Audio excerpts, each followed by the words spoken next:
Hola jóvenes, buenos días a todos.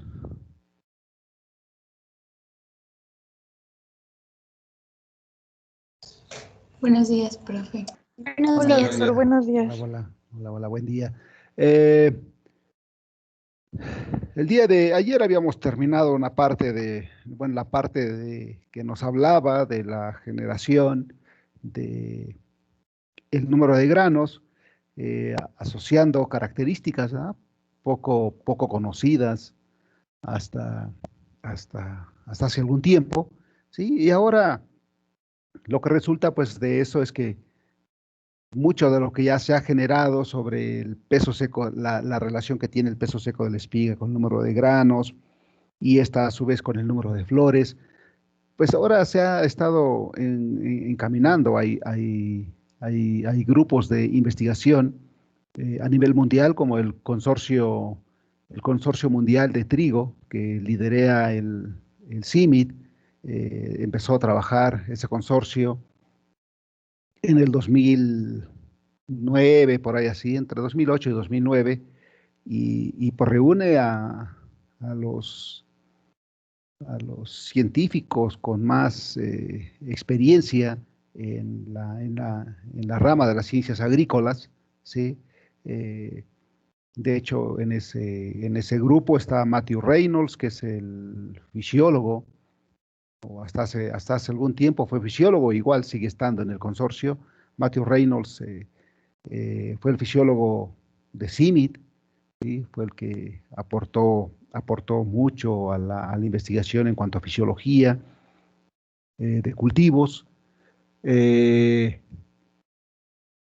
Gustavo Slaffer desde la Universidad de Lleida en España también está trabajando en eso. Daniel Calderini, Anthony Fisher, Víctor Sadras desde Australia, y así hay Pelton Ensaino.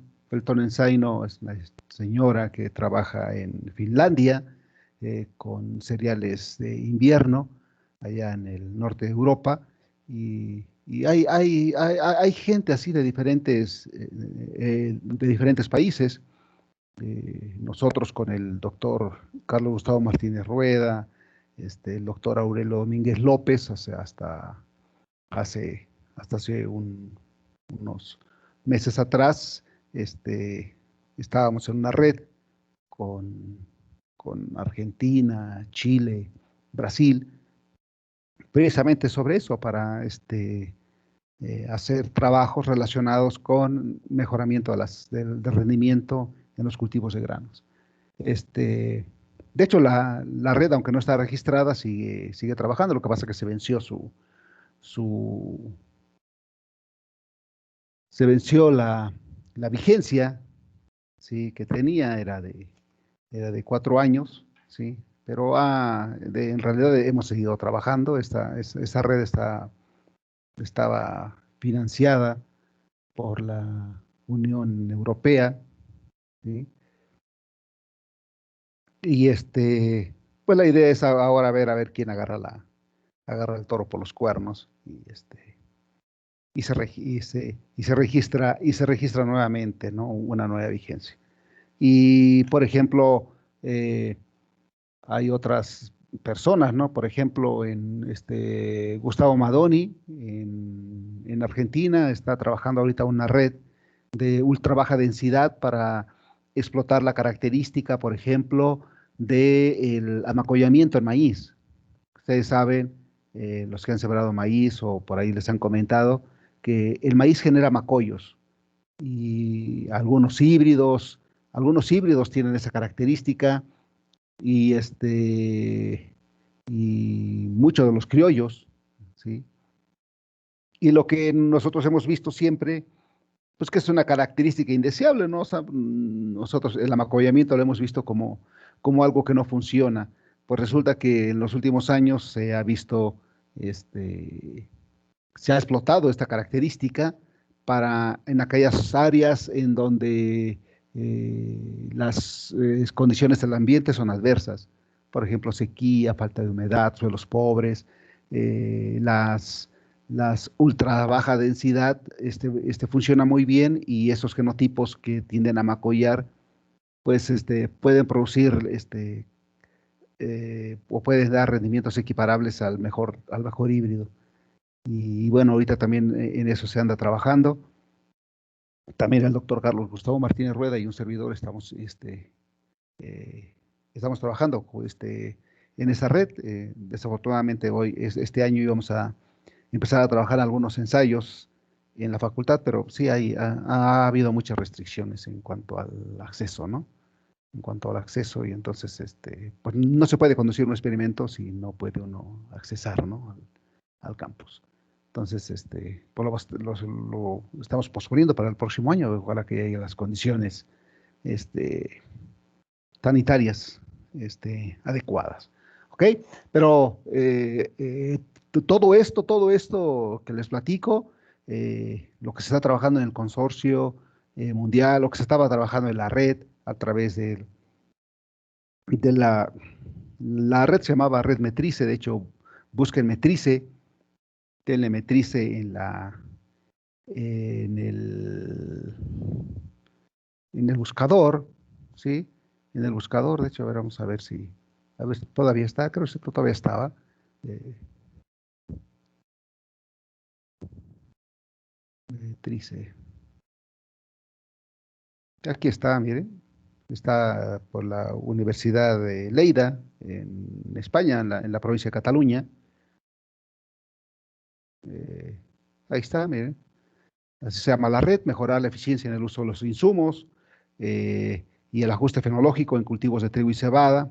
Estas son algunas de las publicaciones. Ustedes pueden acceder a estos, ¿sí? Ustedes pueden acceder a este libro de la red, lo pueden descargar, es totalmente gratis.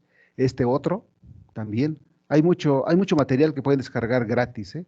Aquí está, por ejemplo, estas son lo más nuevo que hay actualmente publicado.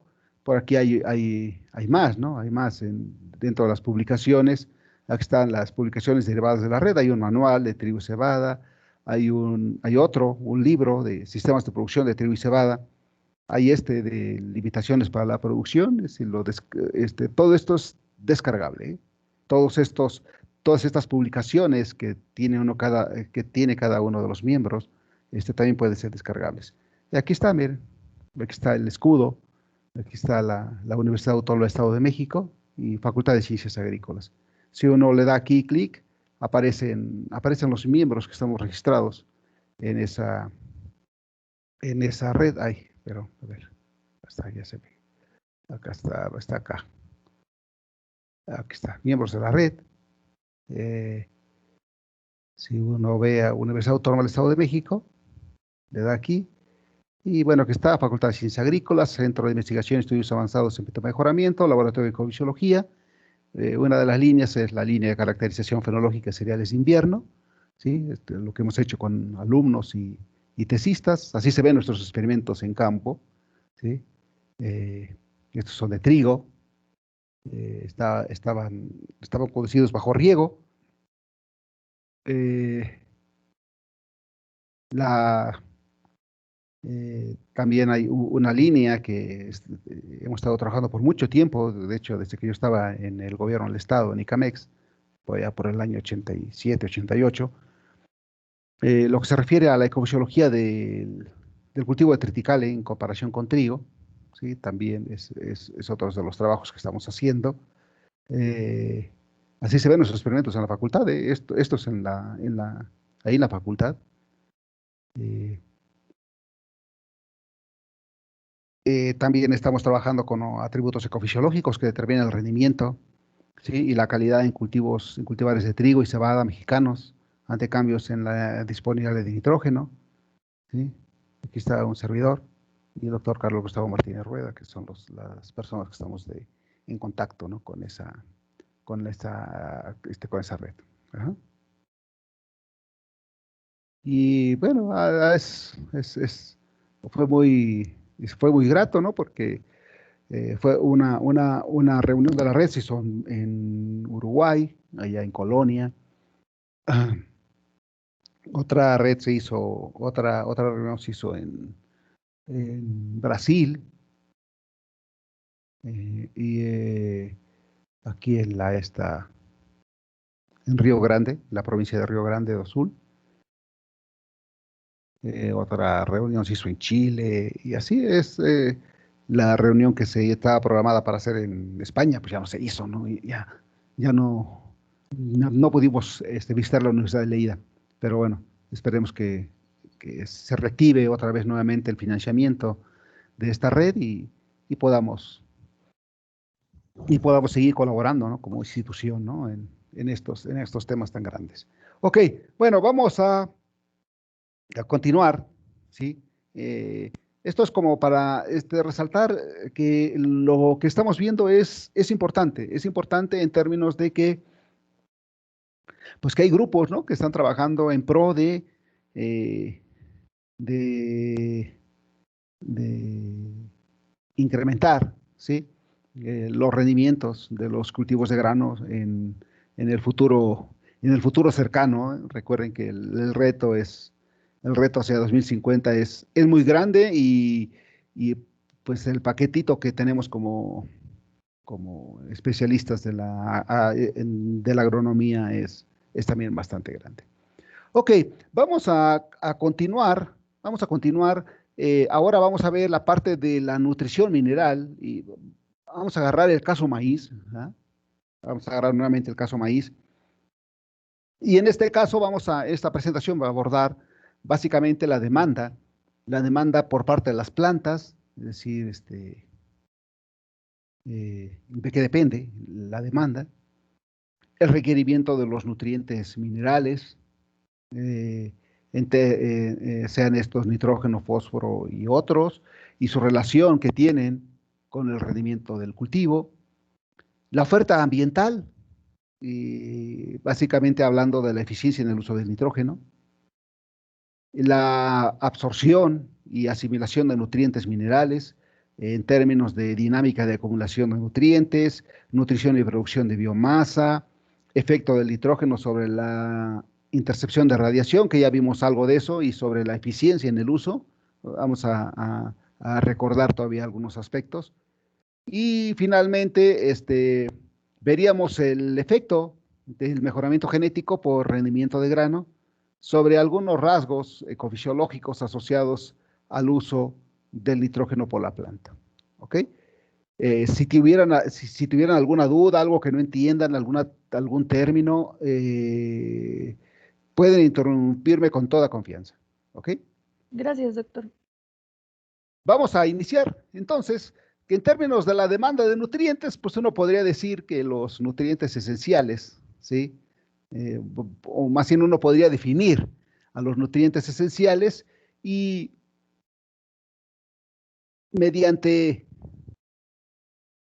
lo que se refiere a la producción de biomasa. Y la mayor parte de la biomasa vegetal en cualquier planta, pues está compuesta por carbono y oxígeno. ¿Sí? Si uno hace un análisis químico a la biomasa, pues está compuesta por más del 85% de carbono y oxígeno. Y en mucha menor proporción el hidrógeno, que más o menos anda del orden del 6%, casi 6%. De tal manera que entre carbono, oxígeno e hidrógeno, que están presentes en la biomasa, pues se llevan el 85% del 91% de esto. De tal manera que solamente nos queda el 9%, y el 9% está constituido por nitrógeno y otros elementos minerales pues que las plantas generalmente toman del suelo. Ahora bien, así como la presencia de un elemento no indica su esencialidad, es decir, carbono, oxígeno, hidrógeno, ¿sí? El pequeño requerimiento de alguno de ellos no implica la poca importancia. O sea, el hecho de que constitutivamente la biomasa, ¿sí?, tenga muy poco nitrógeno no quiere decir que el nitrógeno sea poco importante. Más bien yo creo que es al revés. La esencialidad de un elemento quedaría definida o queda definida básicamente por su efecto sobre el crecimiento del cultivo. Es decir, ahí es donde entra el concepto de esencialidad.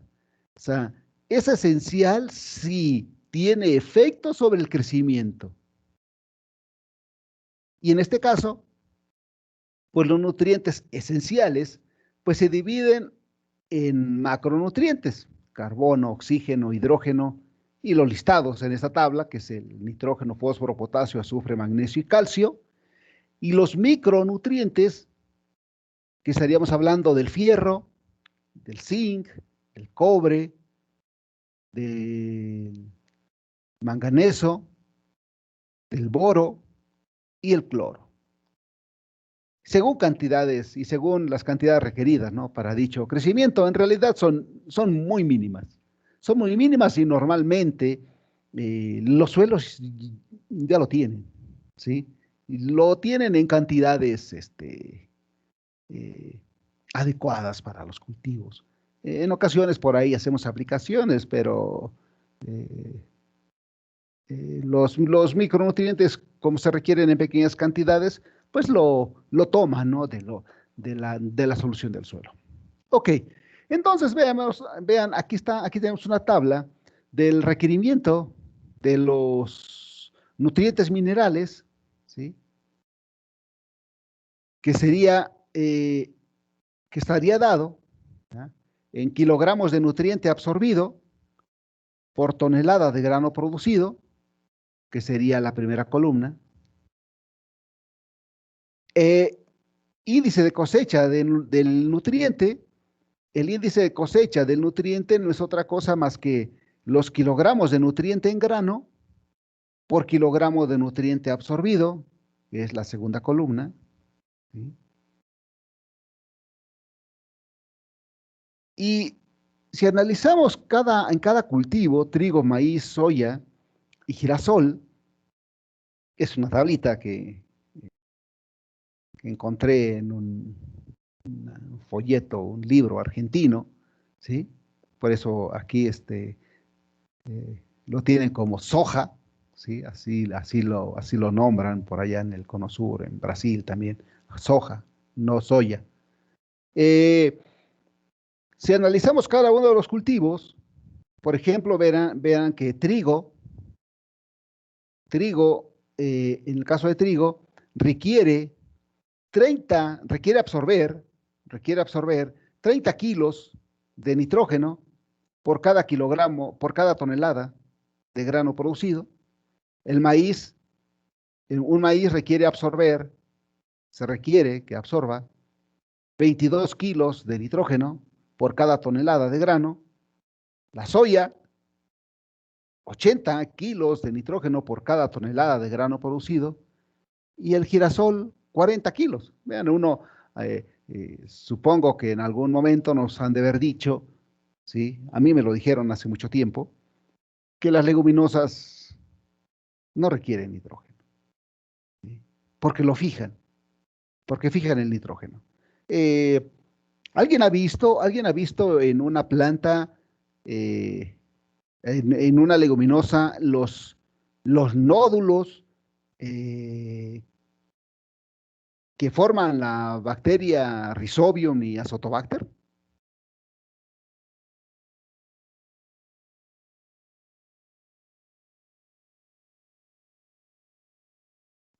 No, profe, bueno, en mi caso ¿No? no. ¿No? Ok, a ver, vamos a hacer un pequeño paréntesis aquí. Nos vamos a ir acá a la web y vamos a buscar aquí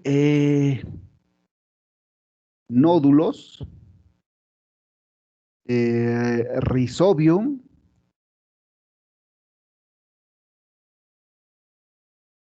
en frijol. Así. Es una leguminosa, ¿no? Ya le podríamos poner haba también, ¿no? Imágenes, vamos a ver así, imágenes de los nódulos, así se ven. Si lo vemos de esta manera, no sé si se alcanza a ver, vamos a hacerlo más grande aquí, esto. Así se ven los nódulos, ¿sí? De Rhizobium en una leguminosa, en este caso supongo que sí es frijol, ¿verdad? Sí, acá está Phaseolus vulgaris. Son de color rosado. Si por ahí, si por donde viven, si por donde viven hay, todos conocemos el trébol, Sí. Sí, profe. ¿sí? Ok, si por donde viven hay trébol, los invito a que, de hecho, ahorita tienen acceso a trébol por ahí, por donde están, los que Sí, tengan acceso, ¿sí? Vayan sí. y saquen una planta, pero con todo y raíz, o sea, así que pétale una pala o algo para que salga con todo y raíz, quítenle la tierrita y vean las raíces. Vayan, a ver, les vamos a dar 10 minutos para que consigan una planta, ¿sale? Sí, profe. Órale, vamos, vamos, vamos.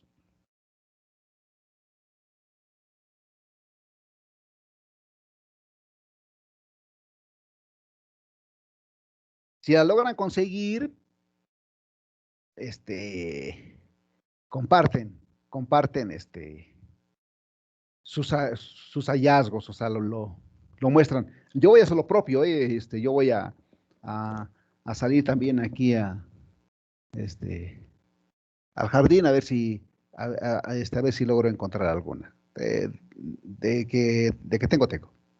¿Ok? 10 minutos. 9:39.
¿Cómo les fue? ¿Tuvieron éxito?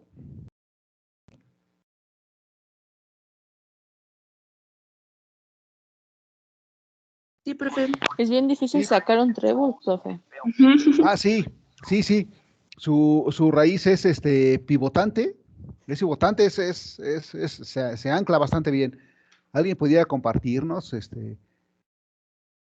Yo dejo de compartir y alguien que nos pueda. Profe, yo le Sí, dígame. mandé foto. Yo Ah, ok. también, la mía está en el Ah, chat. perfecto, perfecto, perfecto. A ver, vamos a ver entonces, a ver. Ah, aquí están. Ok, vamos a ver que se cargue. Mm,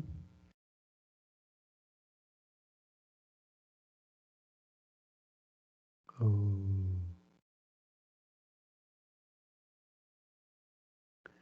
pero no se va a alcanzar a distinguir, ¿eh? No, no se le distinguen los nódulos, ¿eh?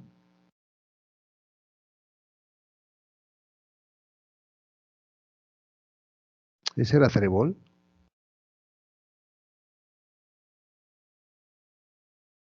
A ver.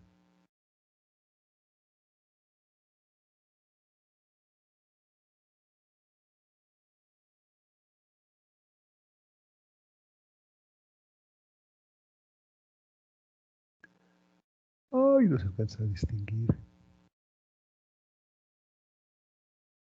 A ver, déjenme.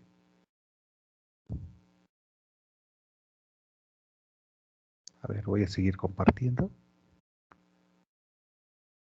Voy a seguir compartiendo lo que tengo. Voy aquí otra vez. Eh,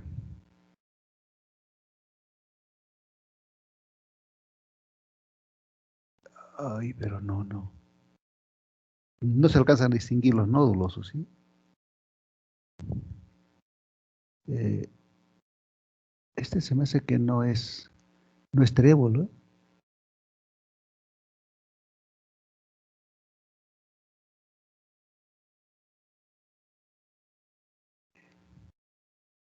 Esta es una cebollita, ¿no? Que pareciera un bulbo.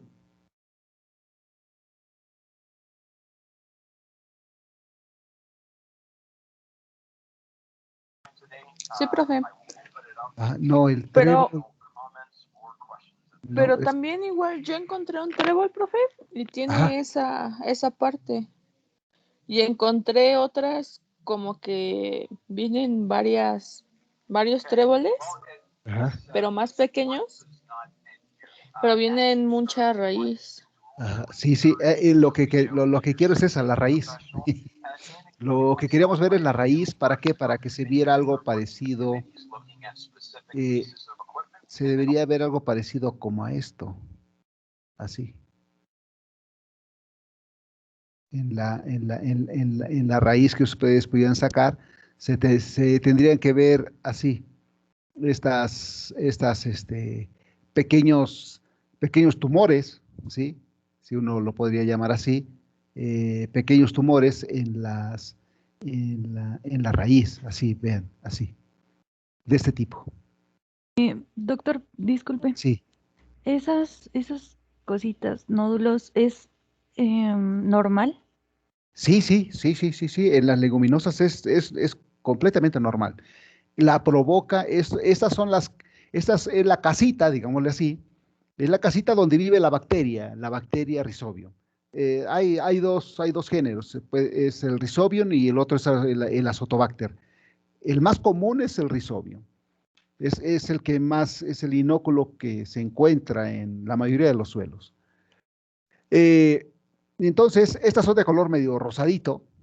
Miren esta que es muy joven, se alcanza a ver el color rosado, ¿sí? Eh, en haba, yo no tengo ninguna planta de haba ahorita. En haba se distinguen muy bien, en haba son grandes, de hecho, si le pongo aquí en haba, son enormes. La vamos a poner vicia fava. Eh, Son grandes, son enormes, vean. Hasta se pueden cortar, ¿no? O sea, de manera transversal. Vean el tamaño, ¿sí?, de los nódulos. Vamos a ver si se ve la imagen aquí completa. Cualquier cosa. No. Pero son enormes en ABA, ¿sí? Son muy grandes. ¿Sí? Vean el color rosadito que tienen, ¿sí? Es normal. A lo mejor se podrían confundir en alguna otra planta, a lo mejor en jitomate o en chile, con con daño con daño de nemátodo, pero es muy diferente. Vean, vamos a ver daños de nemátodo en, en Chile, digamos así. Imágenes. Es muy diferente, ¿sí? Es muy diferente. Aquí está, vean, tiene aquí, creo que se ve, sí. O sea, se ve que hay tumores, ¿sí? Se ve que las raíces están tumorizadas. Nematodos, aquí está. Vean, o sea, se ve que hay tumores, ¿sí? Hay esas protuberancias en las plantas. Eso son lo que hacen los nemátodos. Pero recuerden que un nemátodo es parásito. Y en este caso, el Rhizobium, ¿sí?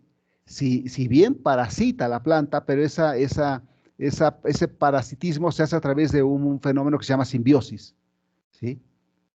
En donde la planta de la leguminosa le da permiso, ¿sí?, a la bacteria de estacionarse en su raíz, y a través a través de las hojas, ¿sí?, a través de, digamos, un proceso como la bacteria funciona como una aspiradora, está aspirando, ¿sí?, succionando el nitrógeno que entra a través de la cámara subestomática, ¿sí?, en el estoma. Entonces, de tal manera que entre más nitrógeno fijen, es más grande el nódulo, ¿sí? De tal manera que la bacteria se alimenta del nitrógeno y se divide, se reproduce. Entonces, entre más bacterias se existan en las raíces, pues más nódulos habrá, y por lo tanto una mayor fijación de nitrógeno. Pero ¿qué pasa? Mientras la bacteria esté ahí, en la raíz, el nitrógeno es de la bacteria. O sea, el nitrógeno le está sirviendo a la planta para vivir, a la bacteria para vivir. ¿Cuándo va a estar disponible ese nitrógeno?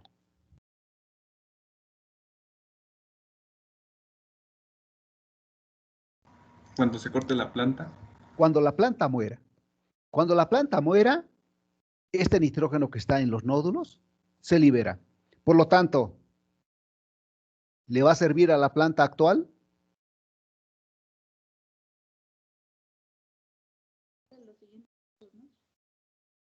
No, No, porque ¿verdad? hasta la siguiente. Hasta el siguiente cultivo. Por eso es muy recomendable, digamos, una práctica agrícola que sería la rotación de cultivos, o cultivos de cobertura, o abonos verdes. No sé si les han comentado que, por ejemplo, en nuestro valle de Toluca, que después del maíz, si cosechara uno en noviembre, finales de noviembre, si pudiera cosechar uno y preparar el suelo y sembrar un cultivo de cobertura como besa de invierno o Evo, ¿sí? Vamos a ver vamos a ver si hay aquí en Evo.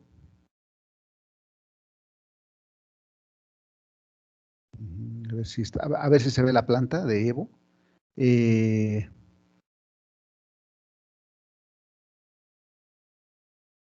para que conozcan el Evo. Planta de Evo. Ahí está. Esta es la planta de Evo, es una leguminosa, ¿sí? Y ese se utiliza como un cultivo de cobertura, ¿sí? Tiene raíz pivotante, igual que todas las, a ver, cultivo de besa de invierno, ¿sí? Es otra planta, ¿sí? Muy parecido al Evo, que también se siembra como un cultivo de cobertura. Es decir, si esta fuera una práctica común, lo que haría uno es establecer después de maíz un cultivo de besa de invierno, no le afectan las heladas, crece enorme, ¿sí? Que puede llegar a crecer. Bueno, ahí en la facultad una vez teníamos y creció más de 1 metro, era un colchón, porque se siembra al voleo, era un colchón de 1 metro. Y se ve, o sea, se veía padrísimo. Eh, y lo que se hace es que justamente ahí antes de la floración, como ya fijó nitrógeno, lo que se hace es cortarlo e incorporarlo, es decir, preparar el suelo y que ese abono verde se incorpore y el nitrógeno que queda en los nódulos, como estamos matando a la planta, se libere, de tal manera que si se siembra maíz inmediatamente, pues el maíz va a aprovechar el nitrógeno que se fijó durante el periodo de sequía o periodo de estiaje, ¿no? Entonces, es una práctica muy común. Por lo tanto, eso de que las leguminosas no se deben fertilizar no es del todo cierto, ¿verdad? Porque según esto, ¿verdad? Fertilizar a una soya, que es una leguminosa, pues más bien casi una soya requiere casi 4 veces más nitrógeno de lo que requiere un maíz para producir 1 tonelada de grano.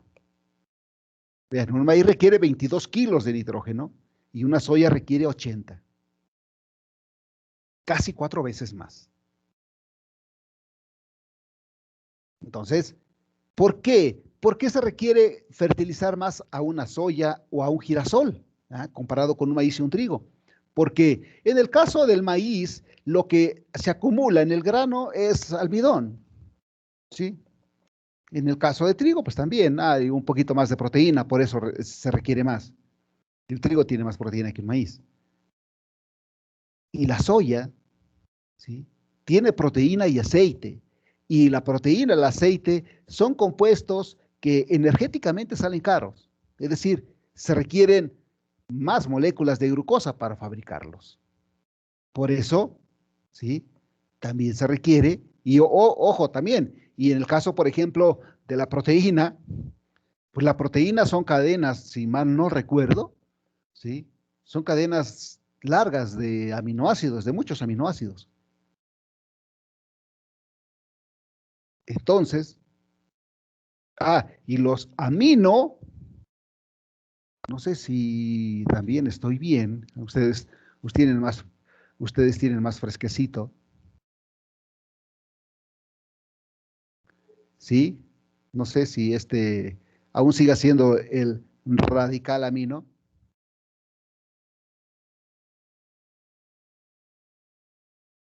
¿Sí? Radical amino, y si no, a ver, vamos a ver si estamos bien. Vamos a ver si estamos bien aquí.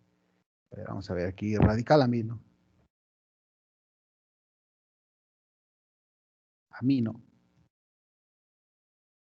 De aminoácido, ¿verdad? De ahí viene. Efectivamente, es NH2. ¿Ya vieron?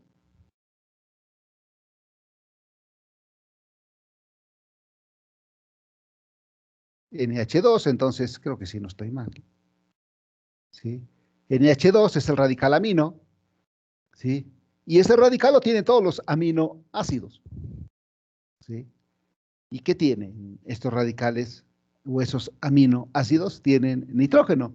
Por lo tanto, las proteínas son compuestos nitrogenados en su mayoría. Entonces, si una soya tiene más del 25% de proteína, resulta que esa proteína se tuvo que fabricar forzosamente con nitrógeno. Por lo tanto, la planta tuvo que absorber nitrógeno. ¿Sí? Entonces, aguas Por ahí, a veces no todo lo que decimos, bueno, más bien todo lo que decimos, los profesores deberían de estar sustentados en algo, ¿no? Deberían tener una base, no es de que es que lo escuché y es que me lo dijo mi compadre. Yo también cuando durante la formación, como en el caso de ustedes, pues también recibí esa instrucción de que las leguminosas no se deben de fertilizar. Y así viví engañado durante mucho tiempo. Digo engañado, ¿ah? Porque yo pensé que era así cuando, cuando hice mi doctorado y vi la parte conceptual, ¿sí? De energética, ¿sí? O sea, digamos, de cuánto se requiere de energía para producir almidón, para producir aceite, para producir proteína, pues hay una diferencia muy grande, ¿sí? En el costo energético para producir almidón que para producir proteína. Se requiere grandes cantidades de glucosa para fabricar aceite o para fabricar proteína que para fabricar almidón. El almidón es el compuesto más barato, energéticamente hablando. Ok, y vean, el caso de fósforo, por eso es un elemento, no es que sea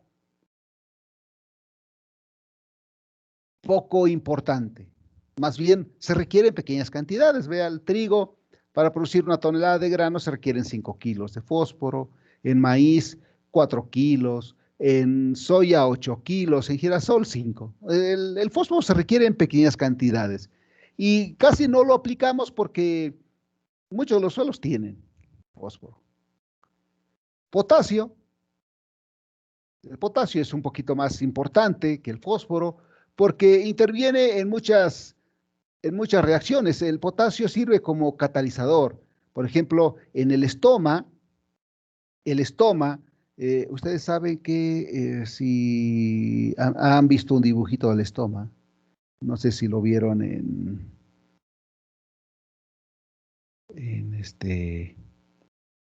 hoy me quedó re feo. Este no es.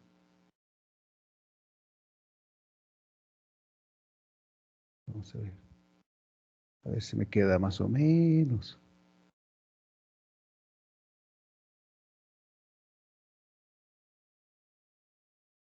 Digamos que este es un estoma. Este es un estoma, esta es la capa de la hoja. ¿Sí? Aquí está el orificio por donde sale agua y por donde entra carbono, y esta es la cámara subestomática, y acá está otra vez la hoja, ¿no? Digamos, esto se ve hacia adentro, es en un corte transversal, me salió bien el corte transversal, eh, de tal manera que el potasio actúa aquí en la capa límite, ¿sí? Aquí está el potasio. El potasio es el que actúa como portero, abre o cierra el estoma en función de la condición ambiental que esté prevaleciendo. Sí, que la condición ambiental es muy buena, es decir, hay muy buena humedad relativa, entonces la planta transpira y por lo tanto el potasio mantiene abierta el estoma. Si hay algún estrés, ¿sí? Baja la humedad relativa, baja la absorción de agua o el agua disponible en el suelo, el potasio recibe la instrucción y cierra. Cierra para evitar pérdida de agua. ¿Sí? Y también por ahí en muchas reacciones químicas, ¿sí? El potasio funciona como catalizador. En muchas de las reacciones bioquímicas, ¿sí? Ustedes ya llevaron bioquímicas. Y ya les han de haber mostrado la importancia que tiene el potasio, ¿sí? En la fabricación de algunos compuestos. Principalmente proteínas y aceites, vean. ¿Ya vieron? Que en soya, comparativamente con maíz y con trigo, se requieren 33 kilos de potasio para producir 1 tonelada de grano en soya, o 28 kilos de potasio para fabricar o para producir, ¿sí? 1 tonelada de grano de girasol. Y así podríamos ver en el caso del magnesio, ¿sí? Pues también, sí, entre más caro sea el compuesto que se fabrica, pues más se requiere. ¿Ya vieron? Comparativamente con trigo y maíz. Vean el calcio, 16 kilos y 18 en soya y girasol respectivamente para producir una tonelada de grano. ¿Dudas, preguntas con esta tablita?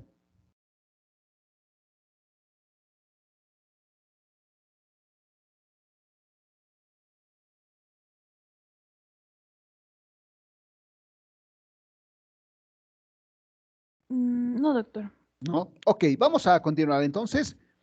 Dejen quitar, ¿cómo le? Necesito cerrar esto. Ok. Uy, no sé qué pasa. No sé por qué me sale esto de aquí abajo. No tendría que salir. Ok, de tal manera que entonces, que ya vimos cómo es la demanda y cómo se calcula o cómo es el requerimiento de los nutrientes minerales por los cultivos, al menos en los cultivos más importantes de grano que existen. Y resulta que si analizamos el flujo del nitrógeno en el sistema suelo-planta, pues el nitrógeno lo entra al sistema suelo, pues a través del fertilizante o a través de residuos de la cosecha anterior, y esta sigue un caminito que en función del drenaje, ¿sí? Que generalmente está regido por el movimiento de agua libre o el agua de gravedad, pues tiende a perderse, a pasar hacia profundidades, ¿sí? Inexplorables por las raíces, y aquí está la flechita roja. Hay una pérdida por lixiviación, ¿sí? Ahora bien, mucho de este fertilizante que nosotros aplicamos se acapara, ¿sí? O se retiene, se inmoviliza en esos residuos orgánicos, ¿sí? Que sería el nitrógeno que está inmovilizado. Está en rojo porque significa que no se usa ese nitrógeno que está en la materia orgánica no se usa. ¿Hasta cuándo se usa? Hasta que esa materia orgánica se mineraliza. ¿Qué quiere decir esto? Que hasta que esa materia orgánica pasa a formar parte del coloide del suelo. Supongo que lo están viendo en edafología ahora, toda esa parte.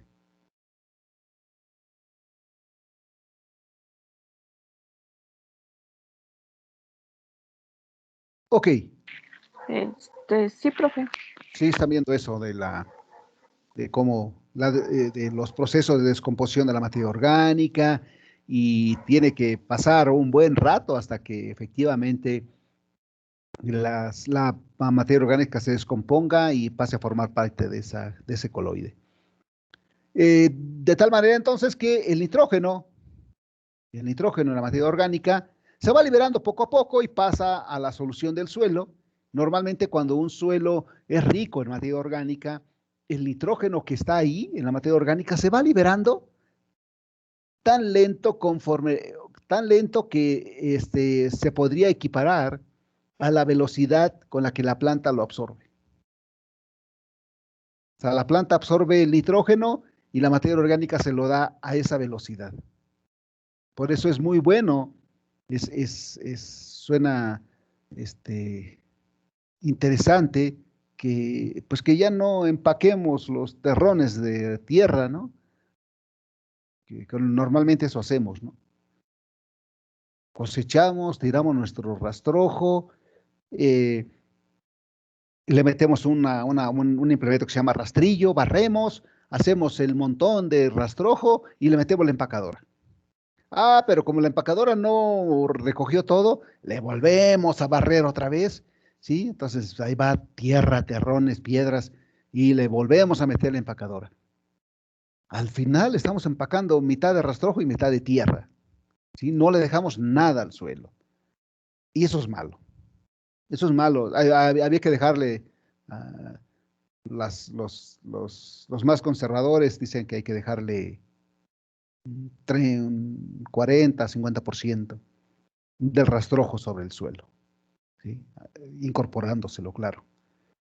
Y pues eso facilita, ¿sí? La acumulación de materia orgánica año con año, y resulta que a lo largo de los años va uno reduciendo la cantidad de fertilizante aplicado, porque uno parte de la base de cuánto tiene el suelo. Y, y bueno, mucho de ese nitrógeno que ya está en la solución se absorbe. Y su llegada hasta la raíz pues es a través del flujo masal, que depende mucho del consumo de agua y de la absorción activa de las raíces, ¿no? Y de tal manera que se mueve hacia arriba o hacia abajo pues, a través del proceso de difusión, pero llega en algún momento en que lo podemos perder también, no solamente por lixiviación, sino por volatilización, como amoníaco o como óxido nitroso, cuando se empieza a denitrificar, ¿sí? Cuando se empieza a oxidar. Por ahí en algún momento ya habíamos visto que este compuesto, el amoníaco, si nosotros aplicamos urea, que sería así,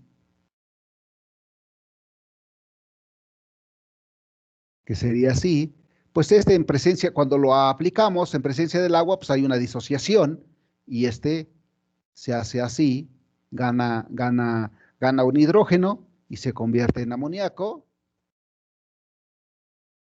y después gana otro hidrógeno y se convierte en amonio y aquí se absorbe, aquí en esta forma se absorbe y también se absorbe aquí, que es la más común, en forma de nitrato y después se sigue, ¿sí? Reduciendo, ¿sí? A nitrito y así sucesivamente empieza el proceso de denitrificación, ¿sí? Hasta llegar, ¿sí? Hasta llegar en un momento a formar nitrógeno atmosférico, ¿sí? Hasta que se pierde completamente la atmósfera. Por eso la, la atmósfera es uno de los, de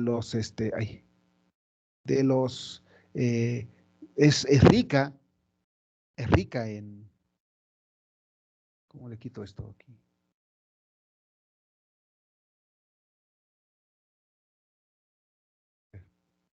Ahí está. La atmósfera es rica en nitrógeno. Si tuviéramos plantas que fijaran ese nitrógeno sería fabuloso, ¿no? O sea, sería muy bueno, ¿sí? Porque si algo tenemos en abundancia en la atmósfera es nitrógeno.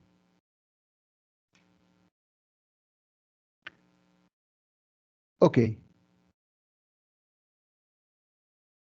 Ahora bien, vamos a ver cómo se maneja el término o cómo se hace o cómo hacemos para determinar la eficiencia en el uso del nitrógeno desde un marco conceptual. Entonces, en este caso se está mostrando la respuesta de un cultivo de trigo a la fertilización nitrogenada en dos localidades, ¿sí? Que representan a los símbolos, ¿sí? Los diferentes símbolos, esta es una localidad, esta es otra. Y las relaciones entre el rendimiento de grano y el nitrógeno absorbido, que es la figura A, que es la figura A. La figura B, que es el nitrógeno absorbido y el nitrógeno aplicado. Y en la figura C, el rendimiento y el nitrógeno aplicado. Está en el paper de Witt en 1953. Ya de Witt desde 1953 ya había hecho esto. Ahora bien, fíjense.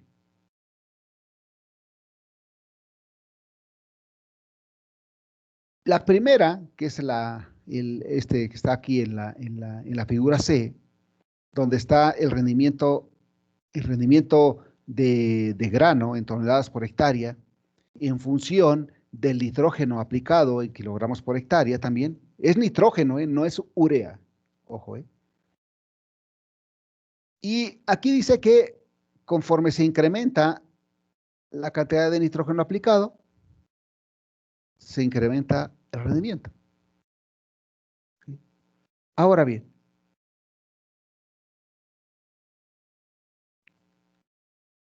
si esto tuviera una pendiente, la pendiente sería cuántos kilos o cuántas toneladas, ¿sí? Cuántos kilos de grano se producen por cada kilogramo de nitrógeno aplicado. Y esa sería, aquí estaría, esta sería dada, aquí, esta sería la eficiencia agronómica.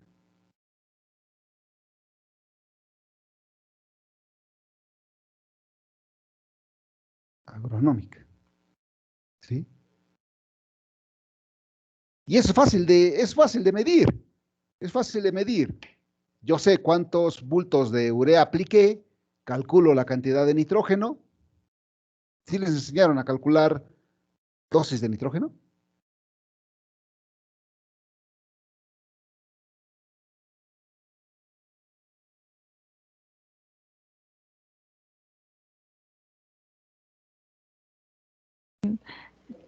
¿Podría refrescar mi memoria, doctor, por favor? A ver, vamos a ver. Vamos a ver. Supónganse que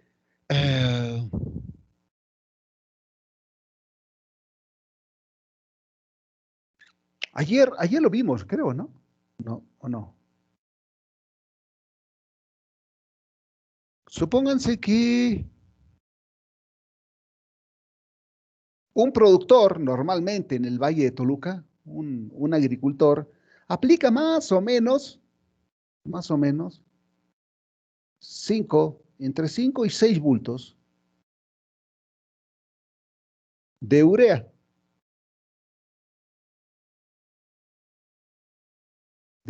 por hectárea. Por hectárea, ok.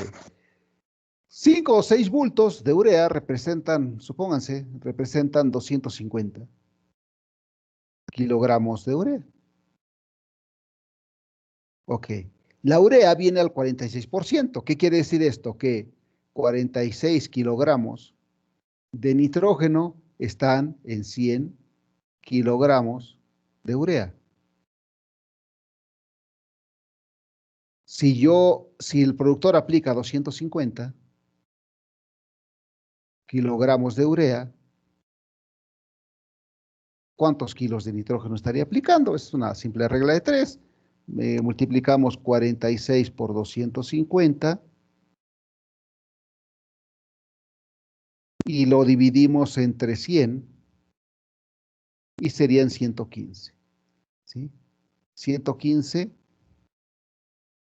kilogramos de nitrógeno. Ahora bien, si fuera un maíz, si fuera un maíz,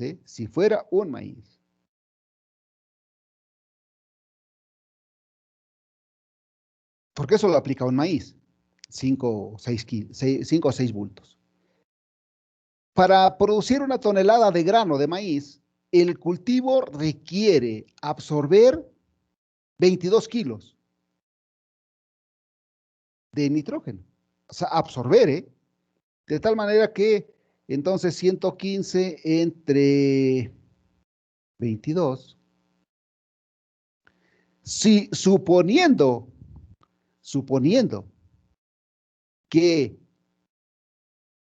absorbiera todo, que no lo absorbe todo porque hay pérdidas y siempre hay pérdidas, suponiendo que lo absorbiera todo, el productor debería estar esperando cosechar 5 toneladas por hectárea de grano.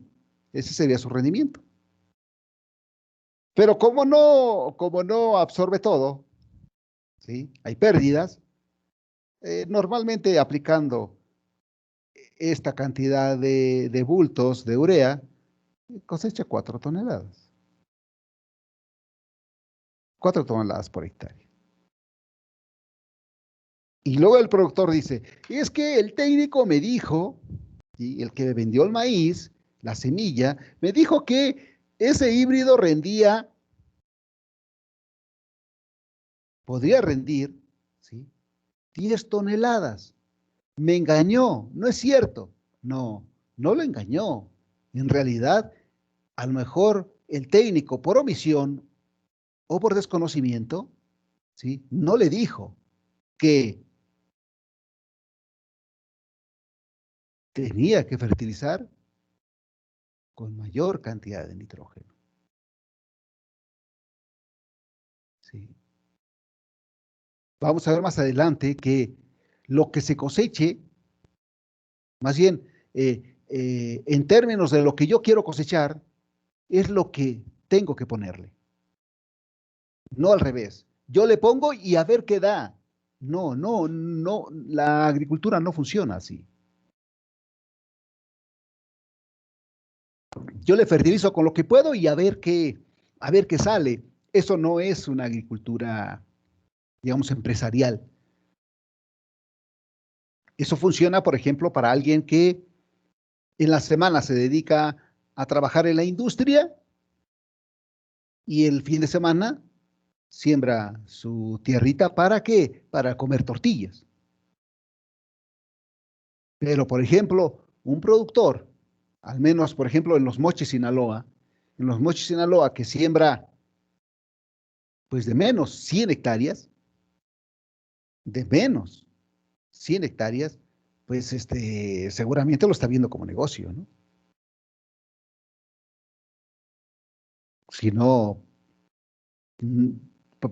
para comer, yo creo que lo que cosecha en 100 hectáreas, que serían 1.500 toneladas, pues no se las acaba en tortillas. O, por ejemplo, un productor en Kansas, en Iowa, Nebraska,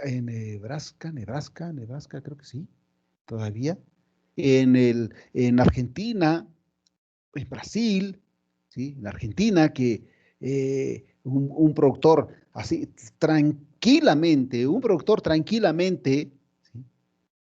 No siembra 100 hectáreas, vaya, el que menos siembra, el más, el más pobrecito, digámoslo así, el más pobrecito llega a sembrar 500 hectáreas.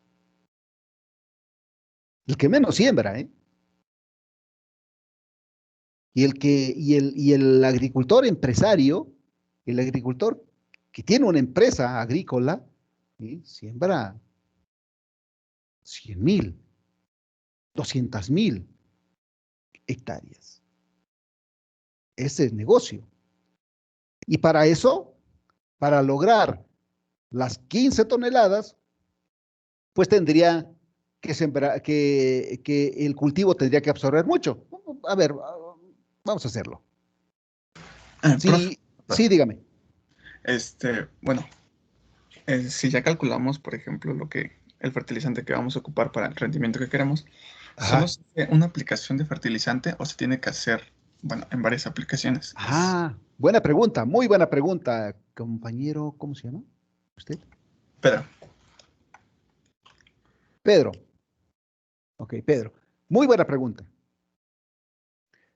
Entre más fraccionemos, es como en un rato más, en su casa, que ya le están preparando el almuerzo, les van a decir, si les dijeran, a ver, he preparado tu comida, ¿sí? Para un mes. Aquí está tu cazuela de comida. Te sirve para un mes.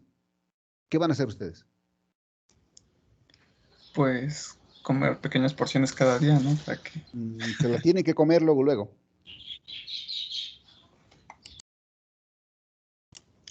pues, observarlo, bueno, hasta que te llenes, ¿no? Con todo lo que... Hasta llenarte, ¿verdad? Sí, Hasta comer hasta lo más que te puedas llenar y lo demás lo vas a dejar. Y si sí, no tienes dónde guardarlo, dónde guardarla, dónde conservarla, se va a perder.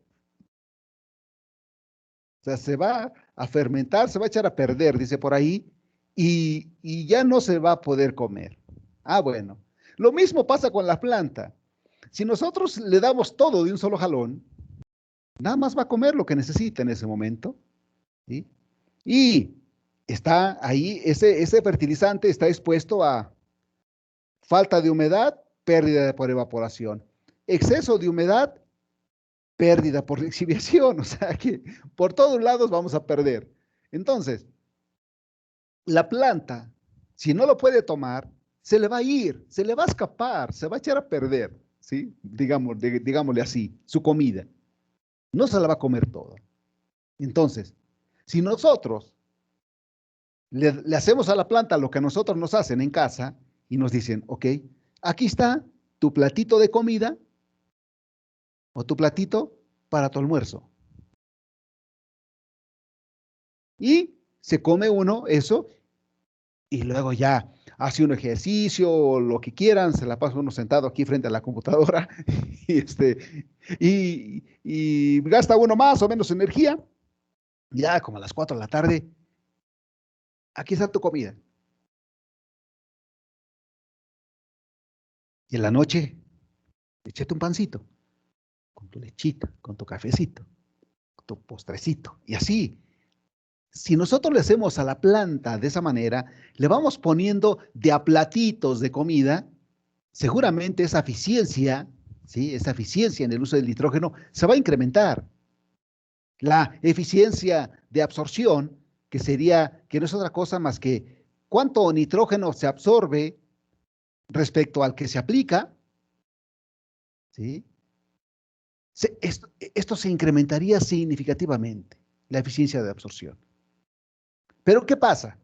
¿Qué pasa? Que pues que le puedo aplicar la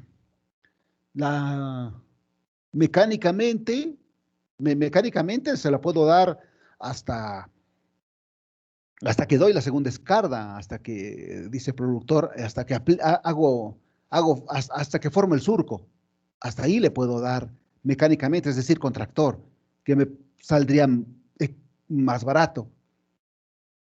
Pero de ahí en adelante, lo más recomendable es que demos 2 fertilizaciones más. Pero esas se tendrían que hacer a mano, manualmente. ¿Por qué? Porque ya no entra un tractor, salvo que tuviéramos tractores de alto despeje, es decir, que tuviéramos tractores de RIN alto, ¿sí? Que levantan el tractor por arriba del suelo y todavía se podría aplicar. Pero no lo tenemos, no es tecnología que tengamos ahorita en este momento. Por lo tanto, tendremos que usar la tecnología que existe y tendríamos forzosamente hacer aplicaciones manuales. Eso encarece el costo del cultivo. Así de por sí ahorita que el costo por hectárea de maíz anda arriba de 15,000 pesos. Por arriba de los 15,000. Si ustedes le dicen al productor, es que tiene que hacer 2 aplicaciones a mano, y le va a decir, sí, ingeniero, y usted me va a venir a ayudar, y no me va a cobrar por su mano de obra. ¿Sí? Entonces, es un poco complicado a veces, pero es lo más común. O la otra es utilizar las ureas de lenta liberación, creo que ya habíamos comentado. ¿Sí? De lenta liberación que tienen inhibida la enzima, la nitrogenasa o la ureasa. ¿Sí? Estas son enzimas que hacen disponible al nitrógeno.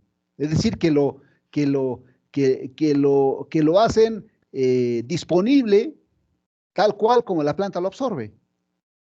Cuando está inhibido, cuando tienen inhibida estas 2 enzimas, la nitrogenasa y la ureasa, el nitrógeno se va liberando lentamente, como si fuera una materia orgánica.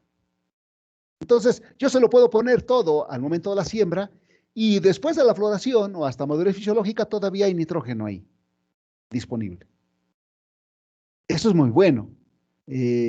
sale ligeramente más caro comprar un bulto de urea de lenta liberación que comprar un bulto de urea normal. Pero vale la pena, ¿eh? Vale la pena en términos de que se evita uno, ¿sí?, gastos por aplicación de nitrógeno. Y más cuando estamos practicando el sistema de labranza de conservación o de siembra directa, que no necesitamos mover el suelo, o sea que el único momento en el que podríamos pasar sobre el suelo sería fertilizando o controlando malezas. Si fertilizamos todo al momento de la siembra y estoy garantizando que no va a haber pérdidas porque es una urea de lenta liberación, el cultivo tendría nitrógeno disponible durante todo su ciclo. Pero sí, el fraccionar es una muy buena opción. Ok. Gracias. Entonces, sí se entiende lo que es la eficiencia agronómica. Es fácil.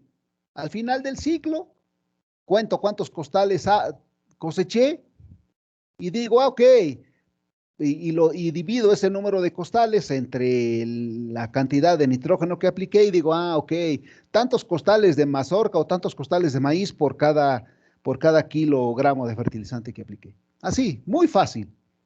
Lo que no es muy fácil es esta parte, el cuadrante A, que aquí estaría dada la eficiencia fisiológica.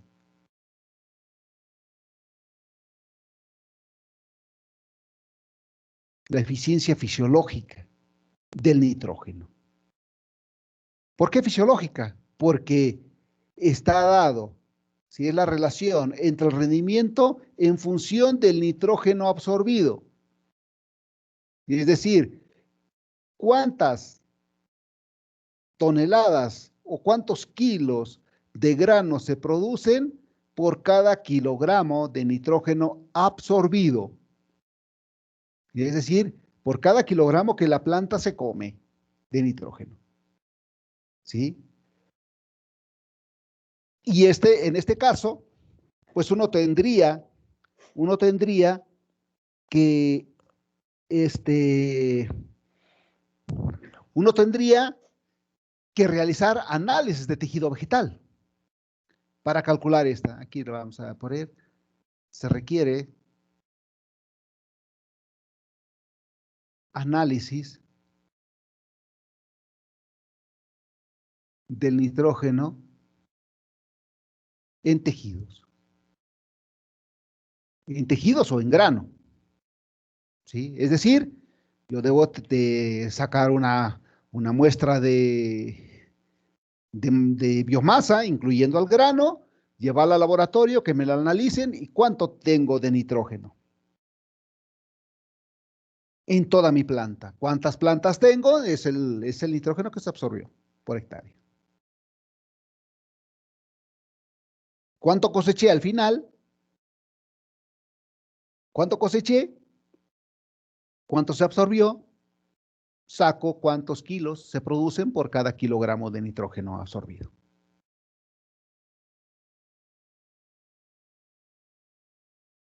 El siguiente cuadrante, que esta sería la eficiencia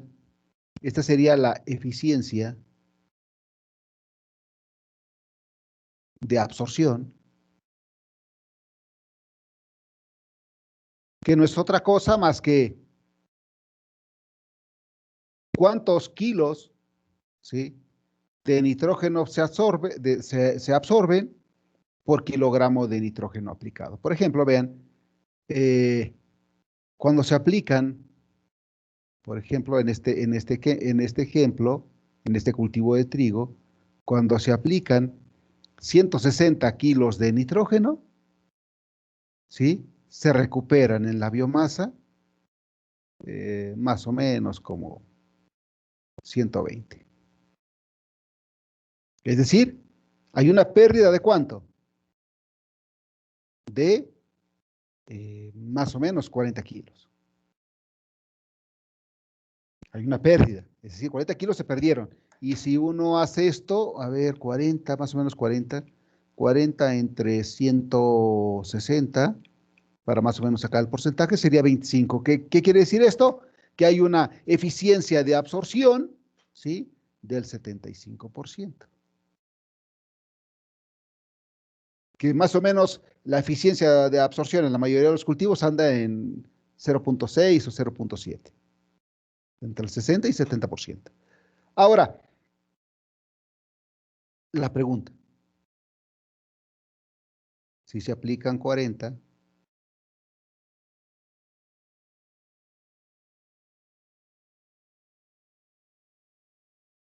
¿por qué se recuperan más? Si se aplicaron 40, ¿por qué se recuperan 60?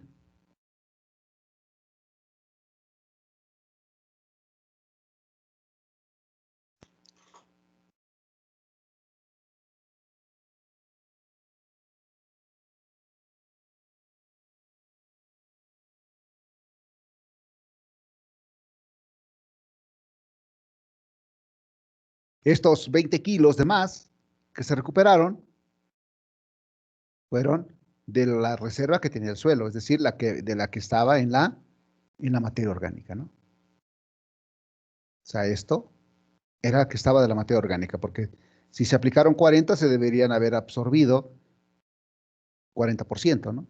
O sea, 40 kilos, perdón. Eso para estar al 100, ¿no? Para haber absorbido el 100%. Pero aquí se absorbió más del 100%. Y eso es ¿por qué? Porque la planta utilizó reservas del suelo. ¿Por qué? Porque 40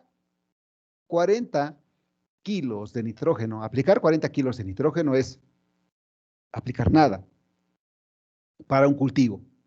Si sabemos que 30 kilos son necesarios para producir una tonelada de trigo, se aplica 1,40, pues se estarían aplicando para producir una tonelada y cachito, si se lo comiera todo, ¿ok? Pero no es así. Entonces, siempre que apliquemos mucho, ¿ya? Siempre que apliquemos mucho, pues va a haber muchas pérdidas, ¿sí? Por ejemplo, aquí en este caso, ¿sí? Aquí en este caso, más o menos así, ya aparece la carretera de mi pueblo, pues perdemos más, ¿no? Aquí andamos como 140, algo así, 130, 130, 130 entre 200, aquí andamos perdiendo más. 130 entre 200, 65. Aquí andamos en un 65%, ¿sí? De eficiencia de absorción, que más o menos así anda, ¿eh? Entre el 60 y 70%. ¿Ok? ¿Dudas, comentarios hasta aquí? No, ninguna, doctora. ¿Se va entendiendo? Sí. Si les llegara a preguntar en algún momento qué es la eficiencia de absorción, ¿me lo dirían?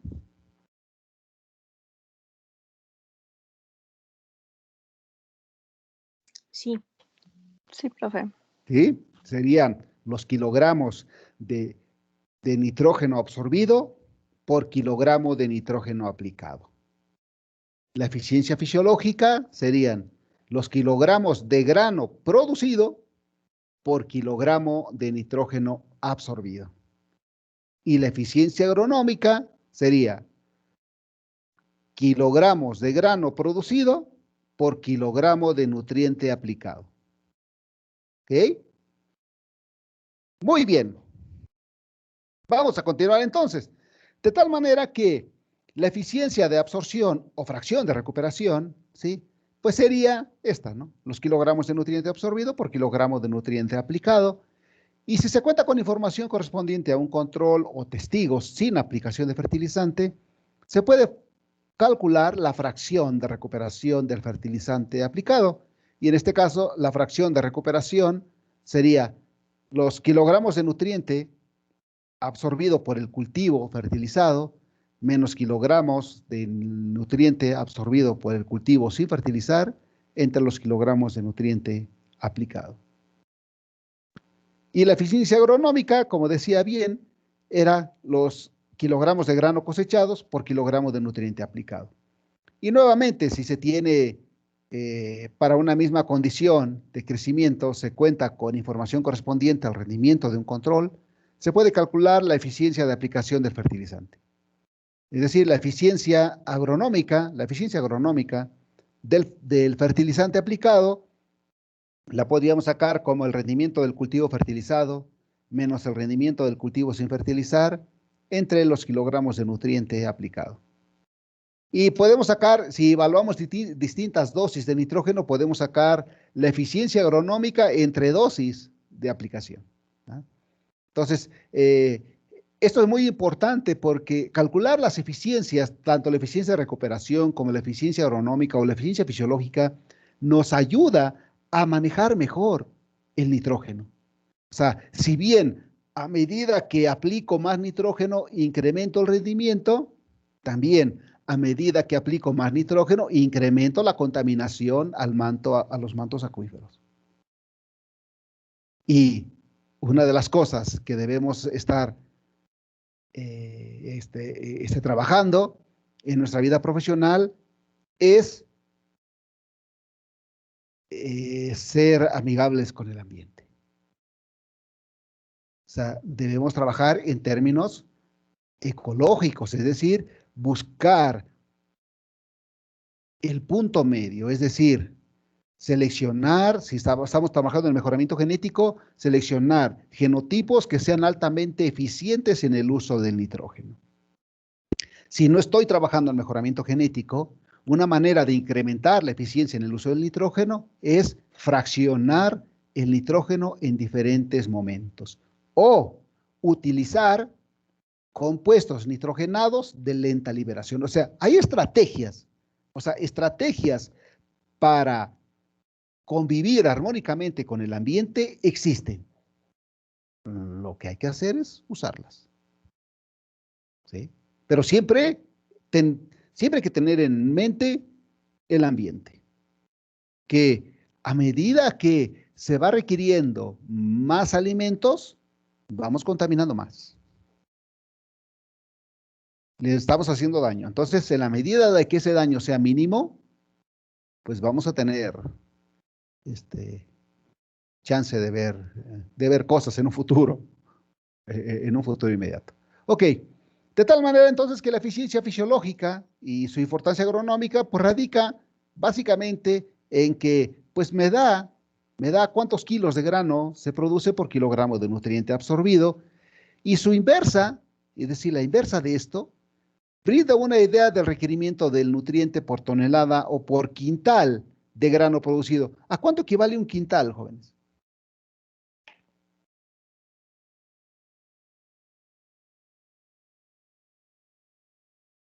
En algunas zonas todavía se usa esa unidad de medida. A 100 kilogramos, profe. A 100 kilogramos. Perfecto, muy bien.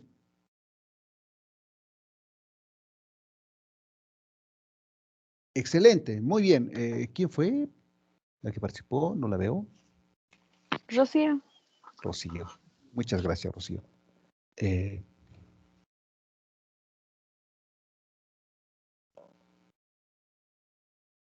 Efectivamente, ¿sí? A 100 kilos. Por lo tanto, 10 quintales me haría una tonelada. Y una carga, ¿a cuánto equivale? En cuartillos, ¿sí? Las cargas se miden en cuartillos.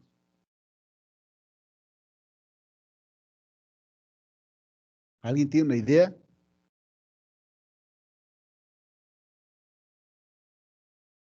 Me van a decir, híjoles, que usted me está preguntando de la prehistoria.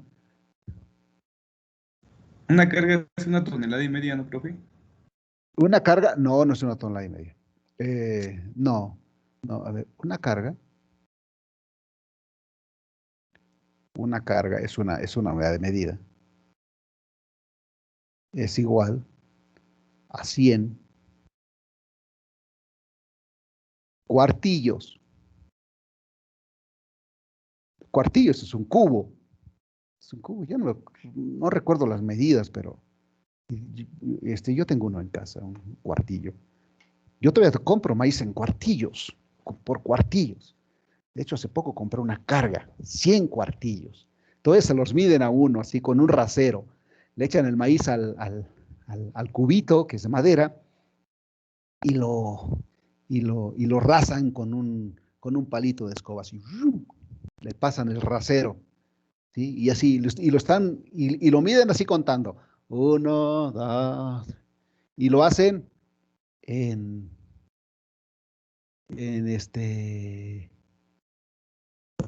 hay otra unidad de medida, a ver ahí para cerrar ya.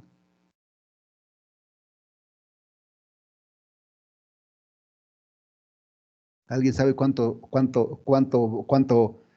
a qué equivale la media nega? Es otra unidad de medida. Muy usada, todavía se usa. Aquí en México se usa mucho.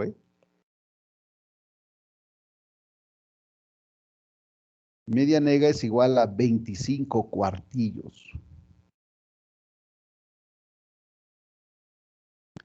Y luego hay otra que se llama tercio. Y alguien me va a decir, pues un tercio, pues es un tercio. No, un tercio es igual a media carga. O 50 cuartillos. ¿Sí? 50 cuartillos. Pues que no era un tercio. ¿Sí? No. Un tercio dice, oye, quiero que me das un tercio de maíz. Les van a medir 50 cuartillos. Ok, bueno,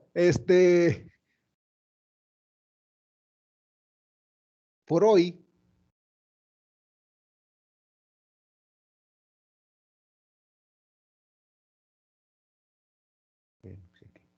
hoy, ahí le dejamos, ¿sí?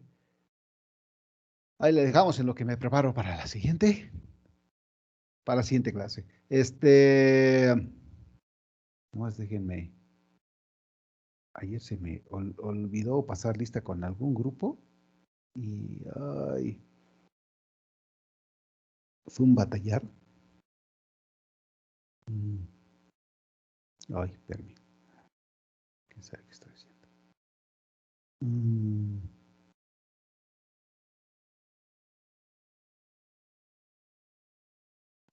Y nos estaríamos viendo a próxima semana. Sí, ¿verdad? Nos toca la próxima semana. Y nada. Pues que tengan una muy bonita semana y nos estamos viendo la próxima. ¿Ok? Profesor.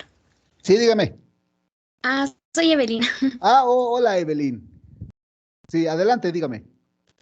¿Me regalas 5 minutos, por favor? Claro que sí. ¿Al final?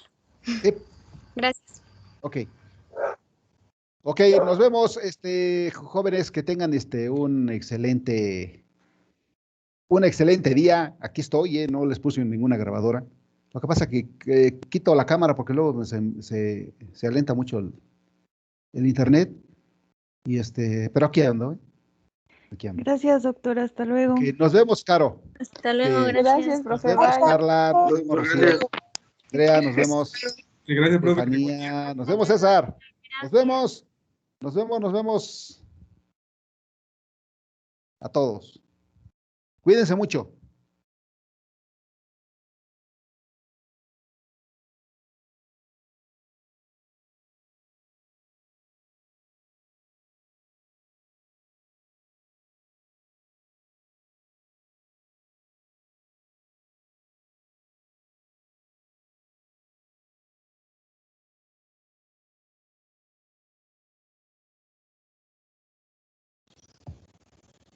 Hola, profe. Hola, Evelyn. Prendo mi cámara para que me conozca mínimo. Hola, Evelyn. Sí, lo que pasa es que quería pedirle un favor enormísimo. Dígame. Si pudiera, hacerme el examen la próxima semana. Me parece que el nuestro es el 2 de junio. Y no sé qué posibilidad haya de que me lo pueda realizar la otra semana. O primero de junio. Es el primero de junio. ¿Primero de junio sería qué? No, si me lo puede realizar la otra semana, que es 19. A ver, déjeme ver qué semana es. A ver. 25, creo, o 26. Es del 20, del 20, la siguiente semana agarra del 24 al 28. Claro, y primero es el martes, ¿no? O miércoles, que son nuestras clases. Claro, sí, el examen está programado para el día martes. Pero de junio, ¿no? De ¿O junio, sí, ya para claro. la otra semana? No, es para la otra. Sí. O sea, falta una semana y luego a la otra. Ok, sí, sin problema, yo creo que lo podríamos programar ¿le gustaría el viernes? El día que usted me Sí, diga. el viernes Nada podría más. ser. El viernes sin que interfiera, lo podríamos hacer sin que interfiera en sus demás clases, o sea, con su actividad académica. Usted me dice el viernes a qué horas termina y le damos ahí un rato para que haga el examen. Claro que sí, con mucho gusto. Luego de las 2 yo ya estoy disponible el viernes. Perfecto, lo podríamos hacer entonces el día 28 a las 3 de la tarde, lo dejo abierto. Lo que sí le encargaría es de que solamente lo conociera usted, ese examen. Como se lo voy a aplicar antes, pues sí le rogaría que se mantuviera, pues que fuera discreta, ¿no? No, sí. En ese aspecto. Sí. ¿Y sobre la revisión me la daría ese mismo día? Sí, Lo que pasa es que la próxima semana Ajá. se me complica. Sí, Y quería por eso el favor. se va de viaje. Sí, la verdad sí, profe. Sí, no se preocupe, Evelyn, claro, sí, yo soy humano y entiendo muchas cosas, no se preocupe. Muchísimas gracias. Ok, entonces así le Entonces, hacemos, ¿eh? Sí, usted me recuerda la próxima semana y lo programamos, no se preocupe. ¿le mando mensaje el viernes o antes? Usted me dice. Antes, yo creo mejor. ¿El El, jueves? el jueves, ¿Miércoles? el jueves y así yo ya programo en el calendario, ¿no? Que tengo que hacer algo porque luego se me barre, ¿eh? Si no lo programo se me Sí. barre. Ya estoy viejito. ¿Ok? Muy bien. Muchísimas gracias. No, al contrario. Hasta luego. Hasta luego, buen día. Buen día.